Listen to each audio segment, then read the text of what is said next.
Your favorite shopping destination, Value Zone Hypermart. ఇప్పుడు మన అమీర్పేట్ లో పిల్లర్ నంబర్ 1081 వద్ద.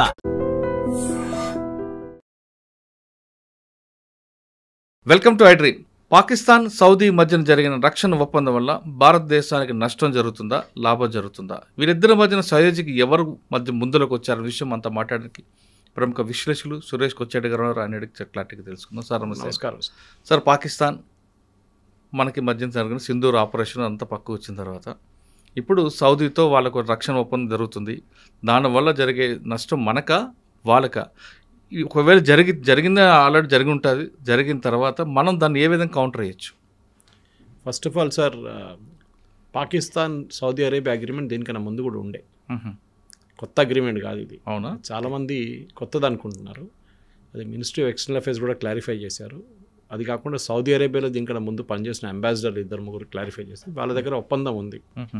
అంటే ఒప్పందం దేనికి వస్తుందంటే డిఫెన్స్ అగ్రిమెంట్ ఒకటి. అంటే ఈ అగ్రిమెంట్ ఏంటంటే మీరు చెప్తున్నారు ఒక నేటో లాగా ఫార్మాట్ లాగా వీళ్ళు ట్రై చేశారు సార్. ఇజ్రాయెల్ ఖతార్ మీద దాడి చేసిన తర్వాతనే వీళ్ళందరూ లేచి కూర్చున్నారు. వీళ్ళందరికీ ఒకటే భయం ఏంటంటే ఏ రోజు ఇజ్రాయెల్ మా మీద వచ్చి బాంబు పడేస్తారో అని చెప్పి. ఇప్పుడు ఖతార్ మీద ఎంత పెద్ద దాడి జరిగింది సార్. సరే, చనిపోయిన వాళ్ళు చాలా తక్కువ, కానీ దాడికి ఏం చెప్తారు, ఒక మెసేజ్ ఉండే సార్ దాంట్లో. టెర్రరిస్ట్కి మీరు ఎక్కడైనా దాచుకోండి, మిమ్మల్ని వచ్చి కొడతాం.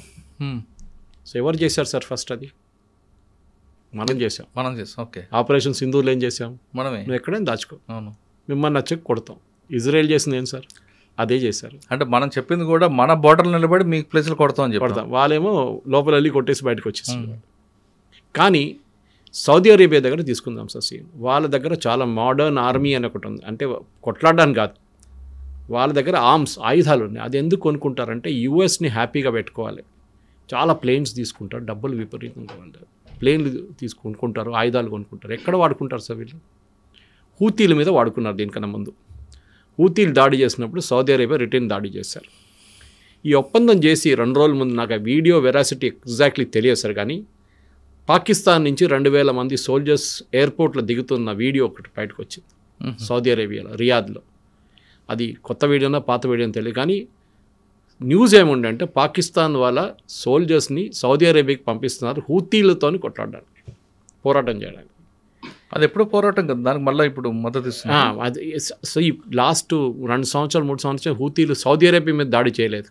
అవును, కానీ వాళ్ళిద్దరి మధ్య విభేదాలు ఎప్పటి నుంచి ఉన్నాయి? అది న్యాచురల్. ఎందుకంటే సనా అక్కడున్న యమనీస్ గవర్నమెంట్, లీగల్ గవర్నమెంట్ ఒకటి, ఇల్లీగల్ గవర్నమెంట్ ఒకటి, రెండునే అక్కడ. క్యాపిటల్ సనా ఒక చేతిలో ఉంది, ఇంకా మిగతా ఏరియాలు ఇంకోటి చేతిలో. వీళ్ళేమో మెయిన్లీ ఇప్పుడు షిప్పింగ్ మీద దాడి చేస్తున్నారు. అక్కడి నుంచి వెళ్ళే షిప్స్ మీద దాడి చేస్తున్నారు. Israel affiliated, US affiliated ship మీద దాడి చేస్తున్నారు. పాకిస్తాన్కి భయం ఏంటంటే ఇదే దాడి, ఏది ఇజ్రాయెల్ చేసిన దాడి మా మీద కూడా ఒకరోజు జరగవచ్చు. ఇప్పుడు మొన్న స్టేట్మెంట్ ఇష్యూ చేసిన చూసారు మీరు, షబాజ్ షరీఫ్ ఏం చెప్పారు? మా దగ్గర ఉన్న న్యూక్లియర్ అసెట్స్ కూడా కావాలంటే సౌదీ అరేబియాకి ఇచ్చేద్దాం. అవును, ఇది చాక్లెట్ పంచిపెట్టడం కాదు సార్. న్యూక్లియర్ అసెట్స్ అనేది ఫస్ట్ ఆఫ్ ఆల్ అసెంబుల్ స్టేట్లో ఎప్పుడు ఉండవు. దాని లాంచ్ వెహికల్ ఒకటి ఉంటుంది, దాని మిసైల్ ఉంటుంది, దానికి ఉన్న మెయిన్ బాంబ్ ఒకటి ఉంటుంది, అది అసెంబుల్ చేయాల్సి వస్తుంది. దాన్ని సపరేట్గా పెడతారు, ఎందుకంటే ఎప్పుడైనా యాక్సిడెంట్ డెటోనేట్ అయితే పెద్ద ఇష్యూ అయిపోతుంది, మొత్తం రాజ్యం ఖాళీ అయిపోతుంది రాత్రికి రాత్రి. సో ఎప్పుడైనా డిసెంబుల్ చేసి పెడతారు. పాకిస్తాన్ ఇప్పుడు చేస్తున్న ఇంగ్లీష్లో అంటారు పాస్చరింగ్ అంటారు. అంటే మా దగ్గర చూడు బాంబు ఉంది, మేము కొడతాం మిమ్మల్ని అని. మోదీ గారు దీన్ని న్యూక్లియర్ బ్లఫ్ అన్నారు ఒకసారి ఆపరేషన్ సింధూర్ టైంలో. నా దగ్గర ఉంది అని చెప్తే వెళ్ళి కొట్టాము. దాని తర్వాత ఏం చెప్పట్లేదు, ఇప్పుడు నా దగ్గర ఉంది అని ఇప్పుడు మాట్లాడలేదు. కైరానా హిల్స్లో ఏం జరిగింది ఎవరికి తెలియదు. కానీ ఒప్పందం ఎందుకు? సౌదీ అరేబియా ఎంత ఫాస్ట్గా వెళ్ళేందుకు ఒప్పందం చేస్తున్నారు పాకిస్తాన్తో. సో 2 రోజుల తర్వాత న్యూస్ వచ్చింది, పాకిస్తాన్లో ఉన్న రేర్ ఎర్త్ మినరల్స్, మన అందరికీ తెలుసు, కోబాల్ట్ కానీ, జింక్ కానీ, టంగ్స్టన్ కానీ, పెలడియం కానీ, పాకిస్తాన్లో ఖైబూర్ పఖ్తూన్వా ఏరియాలో ఉంది చాలా మటుకు. బలూచిస్తాన్ ప్రావిన్స్లో కూడా ఉంది. ఇప్పుడు చూడండి, నిన్న ఖైబూర్ పఖ్తూన్వా మీద దాడి చేశారు పాకిస్తాన్ ఎయిర్ ఫోర్స్, 32 మంది చనిపోయారు. ఎందుకు చేశారు సార్? ఇవాళ దాకా బలూచిస్తాన్ మీద దాడి చేశారు, కానీ ఖైబూర్ పఖ్తూన్వా మీద ఎప్పుడు దాడి చేయలేదు. చేశారు, చిన్న ఆపరేషన్స్ ఉండే, కానీ మేజర్ ఆపరేషన్ ఎప్పుడు జరగట్లేదు. పాకిస్తాన్ ఆర్మీ ఏమంటున్నారంటే మేము బాంబ్ చేయలేదు, అక్కడ తాలిబాన్ తీసుకొచ్చిన మిసైల్ పేలిపోయిందంట. తాలిబాన్ ఎక్కడి నుంచి వస్తారు సార్? ఆఫ్ఘనిస్తాన్ నుంచి, కాబోల్. అంటే ఇప్పుడు పాకిస్తాన్కి 2 ఫ్రంట్ వార్ వచ్చేసింది. ఇప్పుడు ఒకటి వైపు భారతదేశం, ఇంకోటి వైపు ఆఫ్ఘనిస్తాన్ నుంచి తాలిబాన్ కొట్టడం, దానికి తెహ్రీకే తాలిబాన్ వాళ్ళు ఆల్రెడీ ఉన్నారు అక్కడ, వాళ్ళు కొడుతున్నారు రెగ్యులర్గా. సార్ వాళ్ళతో పాటు బలుస్తాన్ కూడా ఎప్పుడు పక్కల బల్లిలో ఉంది కదా వాళ్ళది. దానికోసం చూడండి సార్, యుఎస్ శాంక్షన్స్ లిస్ట్ ఇన్ని రోజులు పెట్టకుండా ఇప్పుడు పెట్టారు. బలూచిస్ని శాంక్షన్స్ లిస్ట్లో పెట్టారు, టెర్రర్ ఆర్గనైజేషన్ అని చెప్పి. 3 రోజుల ముందు యూరోపియన్ యూనియన్ చేసి ఇన్ని రోజులు చేయలేదు సార్. ఎప్పటి నుంచో బలూచిస్తాన్ మూవ్మెంట్ నడుస్తుంది అక్కడ. ఎప్పటి నుంచో అక్కడ జాఫర్ ఎక్స్ప్రెస్ మీద బాంబు దాడి చేసి చాలామంది పాకిస్తాన్ సోల్జర్స్ చంపారు. అప్పుడు ఏం లేని ప్రశ్నకి ఇప్పుడు ఎట్లా వచ్చింది? సో సౌదీ అరేబియా డీల్ మనం భయపడక్కర్లేదు. It's more of optics. ఎందుకంటే సౌదీ అరేబియా రెగ్యులర్ ఆర్మీ లేదు, వాళ్ళ దగ్గర ఉన్నంత హైర్డ్ ఆర్మీ చాలా మటుకు.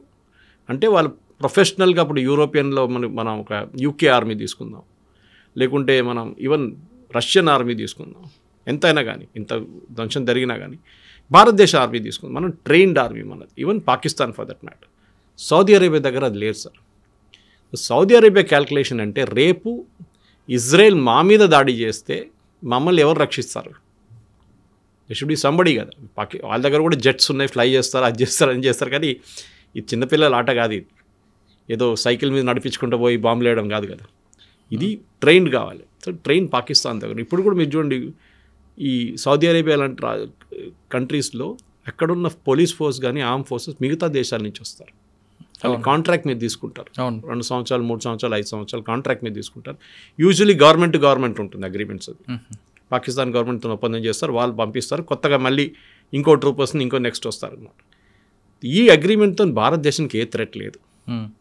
ఎందుకంటే మన మీద ఎవరు దాడి చేస్తారు? సౌదీ అరేబియా చేస్తారా? ఎంత దూరం రావాలి దానికి? వాళ్ళు అక్కడి నుంచి ఫ్లై చేసుకుని ఇక్కడ దాకా 4 గంటలు 5 గంటల సేపు పడుతుంది వాళ్ళకి. వాళ్ళు రాలేరు, వాళ్ళకి అంత కేపబిలిటీ లేదు. ఇజ్రాయెల్ కాదు వాళ్ళు. పాకిస్తాన్ చేస్తారా? పాకిస్తాన్ ఏమంటుంది, మా మీద ఎవరైనా దాడి చేస్తే సౌదీ అరేబియా మా హెల్ప్కి వస్తుందని. అదే వాళ్ళ మీద చేస్తే మా మీద చేసినట్లుగానే ఒక స్టేట్మెంట్ కూడా ఇప్పించారు. సో ఖతార్తో ఎందుకు చేసుకోలేదండి ఇది ఒప్పందం? బహ్రెయిన్తో ఎందుకు చేసుకోలేదండి ఒప్పందం? ఇది ఆ రోజు ఖతార్లో దోహాలో మీటింగ్ జరిగింది. మీరు అందరు వచ్చారు, foreign ministers of all Arab countries వచ్చిన తర్వాత అక్కడ డిసిషన్ ఏం తీసుకున్నారంటే నేటో లాగా ఒక అగ్రిమెంట్ చేద్దాం మనం చెప్పారు. దాన్ని యూఎస్ అప్పుడే కొట్టుపడేస్తుంది, మీరు ఏ అగ్రిమెంట్ చేయకూడదని చెప్పి. అంటే ఇజ్రాయెల్ ఏం చెప్పారంటే వీళ్ళు ఎక్కడెళ్ళి కూర్చున్నా కానీ వాళ్ళు ఖతార్లో ఉన్నారు, రేపు వెళ్ళి సౌదీ అరేబియాలో కూర్చుంటే మేము అక్కడ కూడా వచ్చి కొడతాం. దేనికన్నా ముందు మేము ఇరాన్లో కొట్టాం, మేము ఇప్పుడు ఖతార్లో కొట్టాం, రేపు సౌదీ అరేబియా ఉంటే అక్కడ కూడా వెళ్ళి కొడతాం. వీళ్ళకి దాచుకోవడానికి ప్లేస్ ఉండదు హమాస్కి.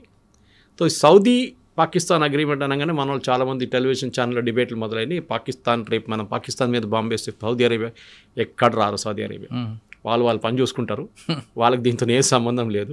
సంతకాలు పెట్టడం ఒకటి, యాక్ట్ చేయడం ఒకటి. ఇప్పుడు యుక్రెయిన్ వార్లో కూడా చూడండి సార్, ఏం పెద్ద పెద్ద స్టేట్మెంట్ ఇచ్చారు యూరోపియన్ యూనియన్ కంట్రీస్. రష్యా దాడి చేస్తే మేము యుక్రెయిన్ మీద మేము పట్టించుకోం, మేము కూడా మా మంచి బూట్స్ ఆన్ ద గ్రౌండ్ అంటే మా సోల్జర్స్ని పంపిస్తా అన్నారు. ఒక్క కంట్రీ చెప్పండి సార్ సోల్జర్స్ని పంపించింది? లేదు. మేము జెట్స్ తీసుకెళ్ళి మేమే మా జెట్స్తో బాంబ్ చేపిస్తాం అన్నారు. అది ఎప్పుడు చేయదు. కొన్ని పాత ప్లేన్లు ఇచ్చింది అంతే వాళ్ళకి ఆడుకోవడానికి. తో చెప్పడం ఒకటి, చేయడం ఒకటి. చేసేటోడు ఎప్పుడు చెప్పడు, చేసి చూపిస్తాడు. ఇజ్రాయెల్ పాలసీ ముందే మేము ఖతార్ మీద బాంబ్ చేయబోతున్నది ఎప్పుడు చెప్పలేదు. వెళ్ళి కొట్టేశారు, ఖతం చేసి వచ్చేసారు. And they admitted, accept the responsibility also. మేమే చేస్తామని చెప్పి వాళ్ళకి భయం లేదు దాంట్లో.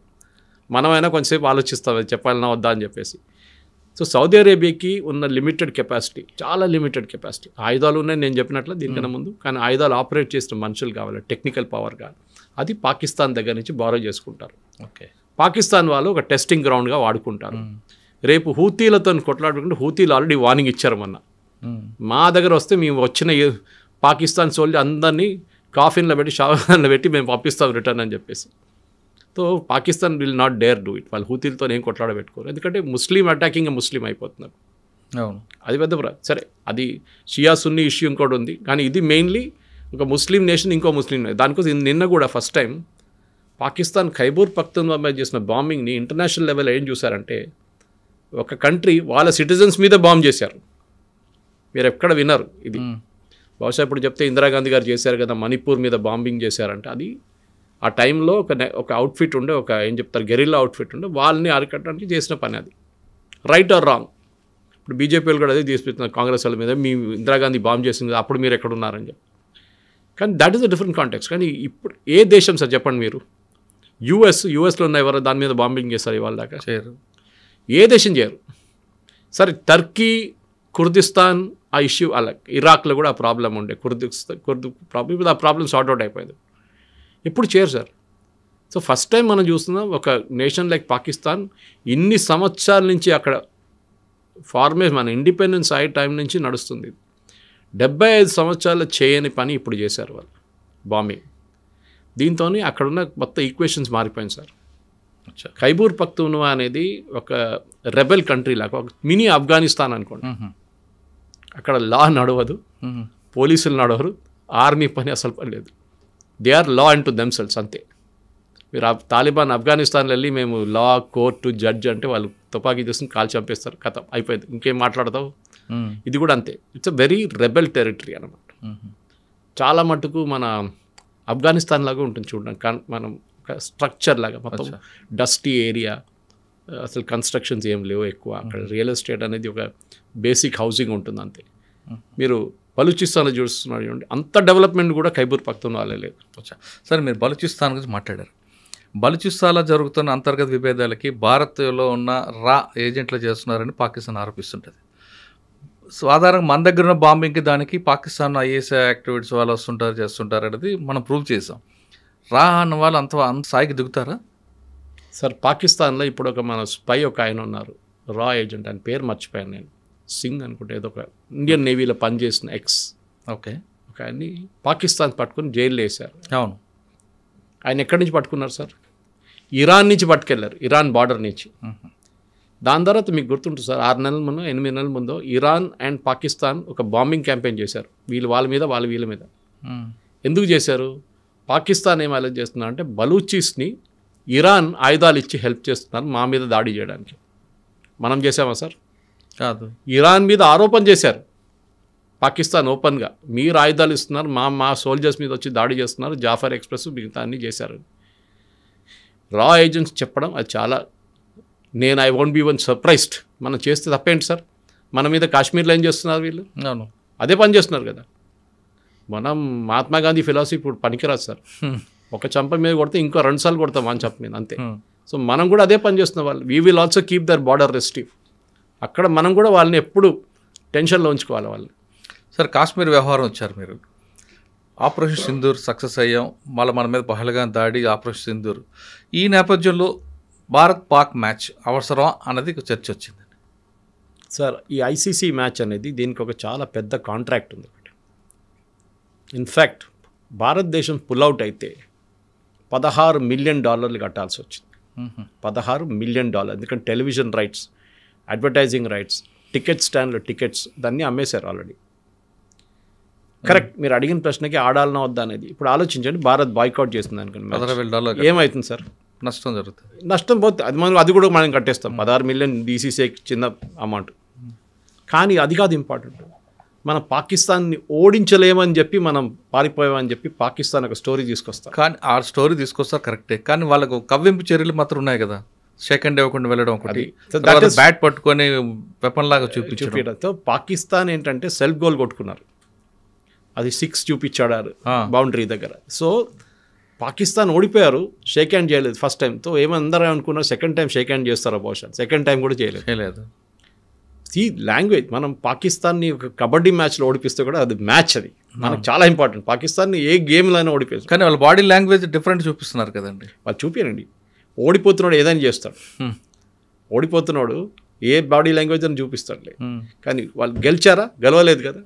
We have proved a point on the field. వాళ్ళు ఓడించి ఒకసారి కదా 2 సార్లు ఓడించాం. That is the most important thing. నేను కూడా నేను యాక్చువల్లీ 2 మ్యాచ్లు చూడలేదు సార్. నేను చూడలేదు, ఎందుకంటే నాకు ఒక ప్రాబ్లం ఉంది. నాకు ఇండియా పాకిస్తాన్ మ్యాచ్ ఎప్పుడైనా ఉన్నప్పుడు నేను చూస్తే ఇండియా ఓడిపోతారు. సో నేను ఎప్పుడు చూడబెట్టుందా, చాలా తక్కువ ఇండియా ఓడిపోయింది. ఎందుకంటే ఇప్పుడు దాకా ఇండియా పాకిస్తాన్ రేషియోలో మోస్ట్ ఆఫ్ టైం ఇండియా గెలిచారు ఇప్పుడు. కానీ నాకు సైకలాజికల్గా ఉంటుంది అది ఇండియా పాకిస్తాన్ కాదు, ఏదైనా మ్యాచ్లో. సో నేను లాస్ట్లో ఇండియా గెలుస్తున్నారని చెప్పితే అప్పుడు వెళ్ళి లాస్ట్ 3 ఓవర్లు చూస్తాను నేను, అంతే. సో ఎనీవే, ఈ మ్యాచ్ ఆడడంలో నా ఒపీనియన్ ప్రకారం మంచి పని చేశారు. ఎందుకంటే మనం అక్కడి నుంచి జరిగిపోయి ఉంటే పాకిస్తాన్లో క్యాంపెయిన్ ఏముంటుంటే, చూడండి భయపడ్డారు, ఆపరేషన్ సింధూర్లో మేము 6 ప్లేన్లు కొట్టేసాం, చూడండి భారతదేశం మాతను ఆడడానికి భయపడుతున్నారు ఇప్పుడు. కానీ మనం గెలిచి చూపించాం వాళ్ళకి. పాకిస్తాన్ కూడా బాయ్కాట్ చేస్తా అన్నారు కదా సార్, షేక్ హ్యాండ్ చేయకపోతే ఫస్ట్ మ్యాచ్ తర్వాత. థర్డ్ ఎంపైర్ని తీసేమని చెప్పారు కదా మ్యాచ్ రెఫరీని, చేశారా? లేదు. మర్యాదగా వచ్చారు. కొంచెం మ్యాచ్ డిలే చేశారు, 27th డిలే చేశారు. రిటర్న్ వచ్చారు కదా, మళ్ళీ లైన్కి వచ్చేసారు. సో ఐ థింక్ ఒక డిప్లొమాటిక్ లెవెల్ చూస్తే ఇంకోటి, స్పోర్టింగ్ లెవెల్ చూస్తే ఇంకోటి, కమర్షియల్ డీల్లో చూస్తే ఇంకోటి. సరే, మనం ఇప్పుడు దుబాయ్లో ఆడుతున్నాం. ఎందుకు దుబాయ్లో ఆడుతున్నాం? ఢిల్లీలో ఆడొచ్చు కదా సార్. ఇదే మ్యాచ్ ఢిల్లీలో జరిగితే పాకిస్తాన్ వస్తారా సార్? దుబాయ్లో ఎందుకు ఆడే? ముందు మనం షార్జాలో ఆడుతున్నాం, మీకు గుర్తుంది. ఇప్పుడు కాదు, దీనికన్నా ముందు Sharjah common ground. Sharjah cup కూడా ఉంది కదా. Sharjah was common. ఎందుకు షార్జాకి వెళ్ళాం మనం? ఎందుకంటే పాకిస్తాన్ ఇండియాకి రావడానికి భయపడతారు. సో ఇప్పుడు మనం ఆ మ్యాచ్ మంచిది అంటారు. We have buried the ghost అంటాం ఇంగ్లీష్లో. అక్కడ అయిపోయింది, మనం అక్కడ దఫనా చేసేసాం కంప్లీట్గా. ఇప్పుడు వాళ్ళే కొట్టుకుంటున్నారు. ఇప్పుడు వాళ్ళ కామెంటేటర్ వసీం అక్రమ్ కానీ మిగతా వాళ్ళు తిట్టుకుంటున్నారు పాకిస్తాన్ టీంని. ఏంట్రా ఇది, ఒకసారి ఓడిపోయారు, 2 సార్లు ఓడిపోయి, ఎందుకుంటున్నారు మీరు అని చెప్పేసి. చిన్న టోటల్ కాదు, సెకండ్ టైం మనం క్రాస్ చేస్తుంది. 171 is not a small total. I think highest, చేసింగ్లో India highest in Asia cup. Okay. So politics పక్కన పెట్టాలి సార్ ఎప్పుడు స్పోర్ట్స్లో.